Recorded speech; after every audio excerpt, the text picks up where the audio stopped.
ஸ்ரீ காளிமாதா ஜோதிடம் உலக புகழ்பெற்ற ஜோதிடர் பண்டித் மகாராஜா. காதல், கல்யாணம், உத்தியோகம், வியாபாரம், கல்வி, குழந்தை பாக்கியம் மற்றும் மந்திரசூனிய பிரச்சனைகளுக்கு நிரந்தர தீர்வு.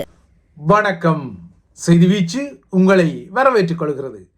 இன்றைய செய்திவீச்சில் இலங்கை நிலவரங்கள் மற்றும் மீண்டும் மத்திய கிழக்கில் வெடித்துள்ள போர் நிலவரங்கள் காத்திருக்கின்றன. முதலில் இலங்கை தீவு பக்கம் பார்வையை திருப்பலாம். இலங்கை தீவும் சிறை நெருக்கடிகள் மற்றும் சிறைகளின் பதற்றங்களை எதிர்நோக்கும் நிலையில் அவற்றின் மீது ஒரு பார்வையை பதிக்கலாம்.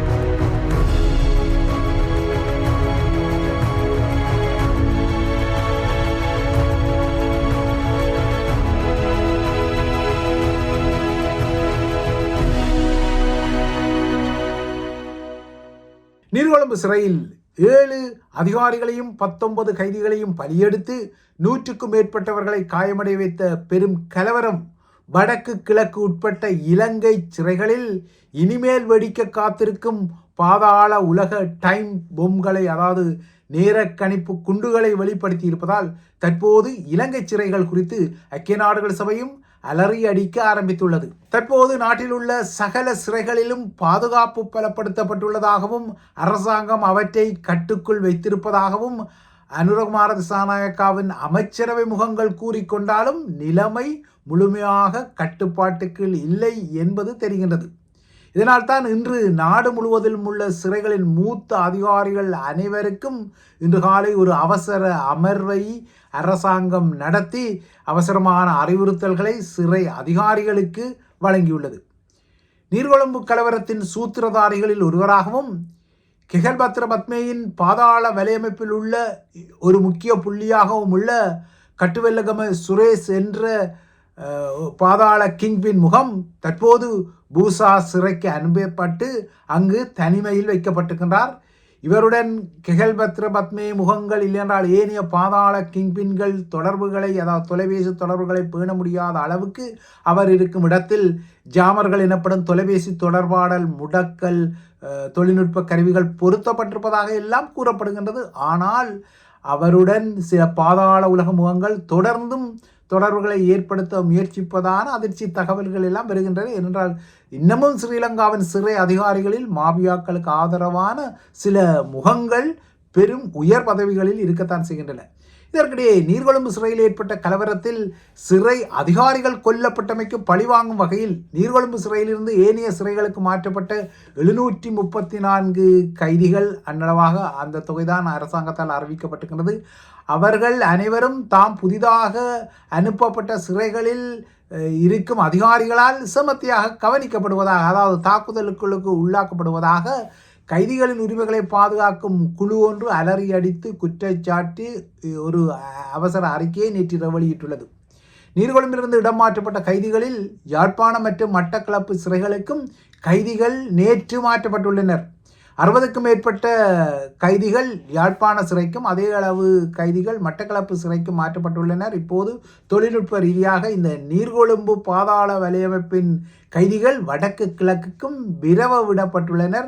நேற்று அனுப்பப்பட்ட கைதிகளில் தமிழ் பேசும் கைதிகளில் உள்ளதாகவும் தெரிவிக்கப்படுகின்றது. நீர்கொழும்பு சிறைச்சாலையில் ஏற்கனவே தமிழ் பேசும் கைதிகள் தடுத்து வைக்கப்பட்டிருந்தது குறித்த விடயம் செய்தி வீச்சில் சொல்லப்பட்டது. ஏனென்றால் கட்டுநாயக்க விமான நிலையத்தில் இந்த மோசடியான நுழைவிசைவுகள் அல்ல என்றால் போலியான விசாக்கள் மூலம் பயணிக்க முயலும் போது அகப்பட்டு கொள்பவர்கள், அதாவது பிடிபடுபவர்கள் நீதிமன்றத்தில் முன்னிலைப்படுத்தப்பட்டு அதன் பின்னர் நீர்கொழும்பு சிறையில் தான் விசாரணை கைதியாக, அதாவது ரிமாண்ட் கைதியாக தடுத்து வைக்கப்பட்டிருக்க நிலையில் இந்த வன்முறைகளால் அந்த கைதிகளுக்கும் அச்சம் ஏற்பட்டுள்ள நிலையில்தான் அவர்களை இப்போது வடக்கு கிழக்குக்கு அரசாங்கம் அனுப்பி இருப்பதாக தெரிகின்றது.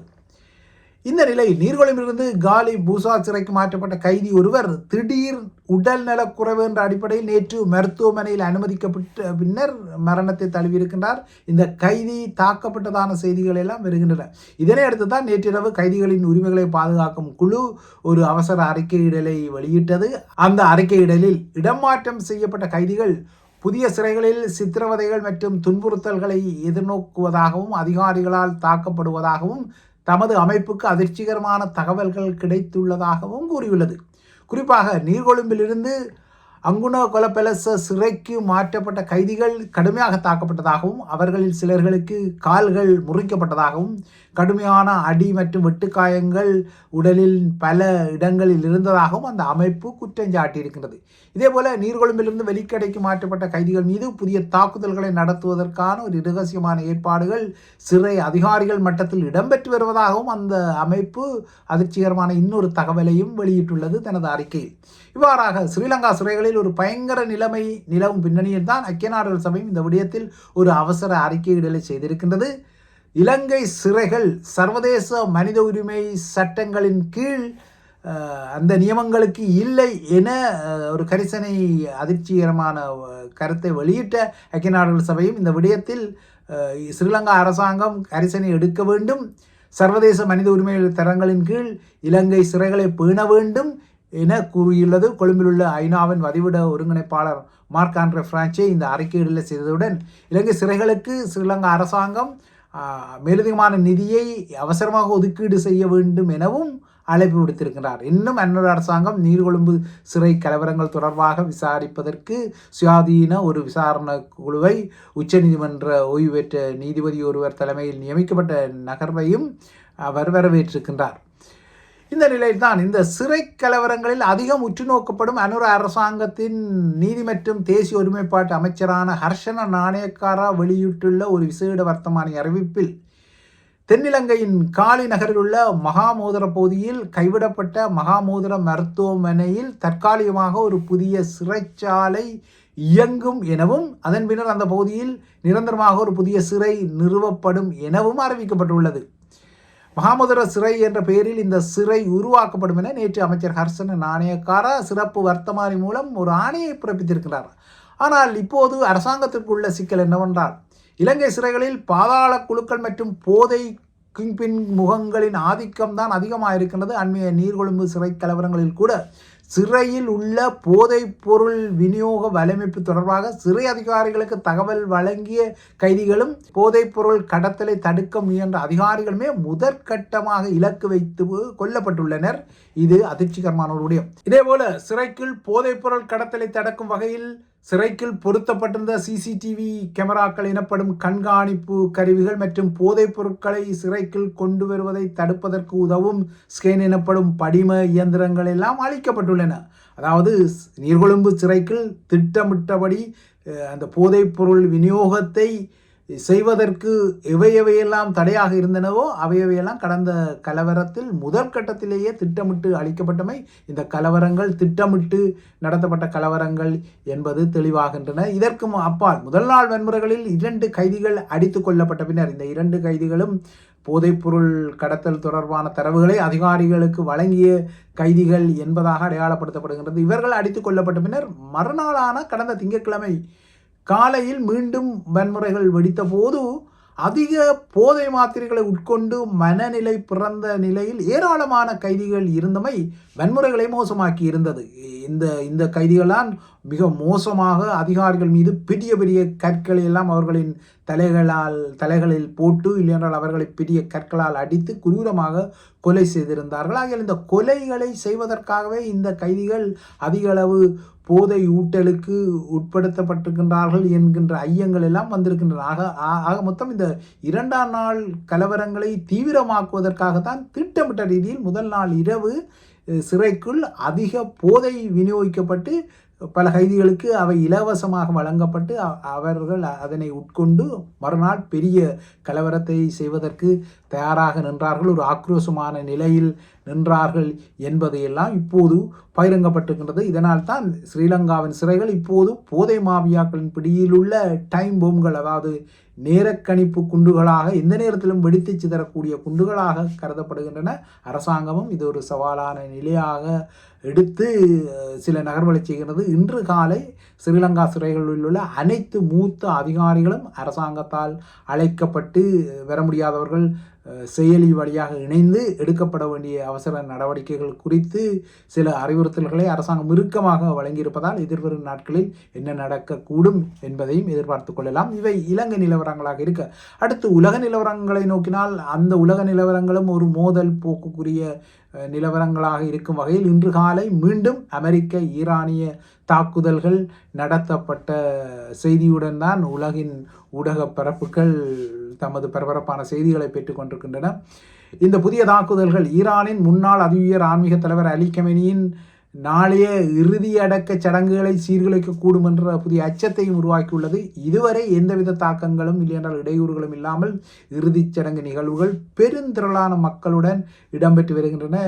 இவற்றை கடந்த 2-3 நாட்களாக செய்தி வீச்சும் தந்திருந்தது. கடந்த திங்கட்கிழமை தலைநகர் தெஹ்ரானிலும் நேற்று செவ்வாய்க்கிழமை ஹோம் நகரிலும் பிரம்மாண்டமாகவும் மிகவும் நேர்த்தியாகவும் நடைபெற்ற இந்த நிகழ்வுகளில் பல லட்சக்கணக்கான மக்கள் ஒன்று கூடியிருந்தனர்.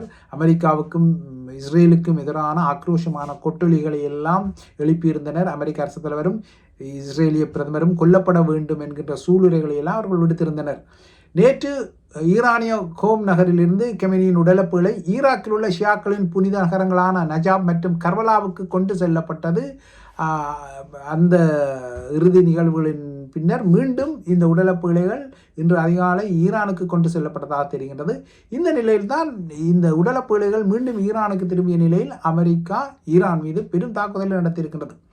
கெமேனியின் ஈராக்கிய சடங்குக்காக ஈராக்கின் நஜாப் நகருக்கு பயணம் செய்திருந்த ஈரானிய அரசு தலைவர் மசூத் பெஷக்கியன் இந்த அமெரிக்க தாக்குதல்கள் அடுத்து இன்று காலை ஈராக்கிலிருந்து அவசரமாக மீண்டும் தெஹ்ரானுக்கு திரும்பி இருக்கின்றார். ஏனென்றால் அமெரிக்கா சில வேளைகளில் இந்த ஈரானிய உயர்தலைகளின் பயண நடமாட்டங்களை கண்காணித்து அவர்கள் மீது தாக்குதலை நடத்தக்கூடும் என்ற அச்சத்தால் ஈரானிய அரசு தலைவர் மசூத் பெஷக்கியன் ஈராக்கிலிருந்து ஈரானுக்கு திரும்பியிருக்கிறார். என்னால் ஈராக்கில் அமெரிக்காவின் ஆதிக்கம் பலமாக இருக்கின்றது.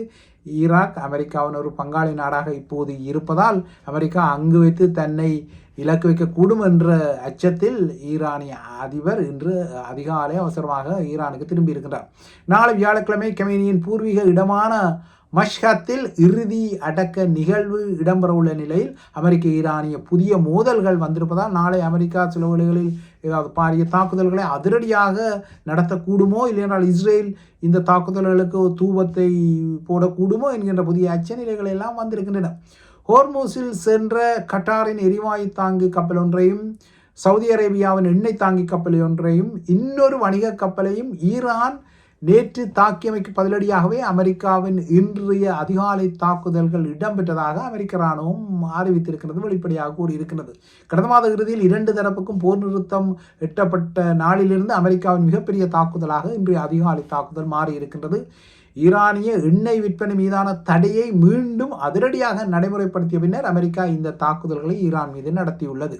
அதுவும் துருக்கியில் நேட்டோ தலைவர்களை அமெரிக்க அரசு தலைவர் டொனால்ட் ட்ரம்ப் சந்தித்து நேட்டோவின் மாநாட்டில் பங்கெடுத்து வரும் வேளையில் தான் ஈரானில் உள்ள 80க்கும் மேற்பட்ட இராணுவ இலக்குகள் மீது தாக்குதல்கள் நடத்தப்பட்டதாக அமெரிக்க மத்திய கட்டளை மையமான சென்ட்காம் அறிவித்துள்ளது. இந்த தாக்குதலுக்காக இன்று அதிகாலை பாரசீக வளைகுடாவிலும் ஓமான் வளைகுடாவிலும் ஐக்கிய அரபு அமீரகத்தின் அதாவது எமிரேட்ஸ் கடற்கரைக்கு அப்பாலும் 10க்கும் மேற்பட்ட அமெரிக்க இராணுவ விமானங்கள் வட்டமிட்டு கொண்டிருந்தமை விமான பயண கண்காணிப்பு தரவுகளில் காணப்பட்டது. இவற்றில் குறைந்தது 12 எரிபொருள் நிரப்பும் விமானங்களும் ஒரு P-8 பொசைடன் மற்றும் அது உளவு கண்காணிப்பு விமானமும் இருந்திருக்கிறது. இவையாவும் ஈரானில் தாக்குதல் நடத்திய அமெரிக்க போர் விமானங்களுக்கு வானில் வைத்து எரிபொருள் நிரப்ப உதவிய விமானங்களாகவும் கண்காணிப்பு விமானங்களாகவும் அமைந்திருந்தன.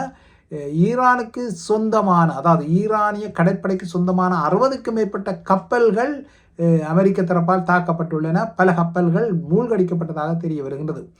அமெரிக்காவின் இந்த அதிரடியான தாக்குதல் ஈரானிய கடலோர கப்பல் எதிர்ப்பு ஏவுகணை அமைப்புகளை இலக்கு வைத்து நடத்தப்பட்டது. வான் பாதுகாப்பு பீரங்கி தளங்கள், ட்ரோன் ஏவுதல் தளங்கள் மற்றும் ட்ரோன்களின் களஞ்சியங்கள், ரேடார் மற்றும் கண்காணிப்பு அமைப்புகள் என தெற்கு ஈரானிய பிராந்தியத்தில் உள்ள ஈரானின் கடல்சார் நடவடிக்கைகளுக்கு உதவும் இராணுவ உட்கட்டமைப்புகள் அனைத்தையும் அமெரிக்கா இலக்கு வைத்ததாக தெரிகிறது. இந்த நிலையில் ஈரானின் முக்கிய எண்ணெய் ஏற்றுமதி முனையம் உள்ள கார்க் தீவு, சிரிக் அருகே உள்ள தெற்கு கடற்கரை பகுதிகள் மீதும் பாரசீக வளைகுடாவை ஒட்டிய ஈரானிய துறைமுகமான அந்த துறைமுக பகுதிகளிலும் பல குண்டுவெடிப்புகள் கேட்டன. இவையாவும் அமெரிக்க தாக்குதல்களின் ஆதாரங்களாக இருந்தன. பாரசீக வளைகுடாவில் உள்ள ஈரானின் மிகப்பெரிய தீவான கிஷம் தீவிலும் புதிய குண்டுவெடிப்பு சத்தங்கள் பதிவாகியுள்ளன. ஆனால் இந்த அமெரிக்க தாக்குதல்கள் பதிலடியாக ஈரான் சும்மா இருக்குமா? ஈரானும் பதிலடியாக குவைத்தில் உள்ள அலி அல் செமி விமானத்தளம், அரிஜான் விமானத்தளம், மற்றும் பியூரிங் முகாம்கள் உட்பட்ட அமெரிக்க தளங்களை நோக்கி ஈரானும் ஏவுகணைகளை ஏவியுள்ளது. இதேபோல அமெரிக்கா கடற்படையின் 5ஆம் படைப்பிரிவு தலைமையகம் உள்ள பஹ்ரைனிலும் வான் தாக்குதல்கள் குறித்த எச்சரிக்கை ஒலிகள் இன்று அதிகாலை கேட்டன. அமெரிக்க தாக்குதல்களுக்கு நொறுக்கும் வகையில் பதிலடி கொடுப்போம் என ஈரான் சூளுரைத்த நிலையில் தான் இந்த பதிலடி தாக்குதல்கள் இடம்பெற்றுள்ளன. ஆனால் ஈரானில் நாளை அலி கமேனியின் இறுதிச் சடங்குகள் இடம்பெறவுள்ள நிலையில் ஈரானும் இந்த நொறுக்கும் தாக்குதல்களை நடத்தினாலும் அமெரிக்காவும் இந்த ஈரானின் நொறுக்கும் தாக்குதல்களுக்கு பதிலடியை நாளை எங்கு நடத்த போகின்றது என்பது ஒரு அபாயகரமான ஒரு திக் நிலவரங்களாக இருக்கின்றன. இவைதான் ஐபிசி தமிழின் செய்தி வீச்சு. தொடர்ந்தும் ஐபிசி தமிழுடன் இணைந்திருங்கள்.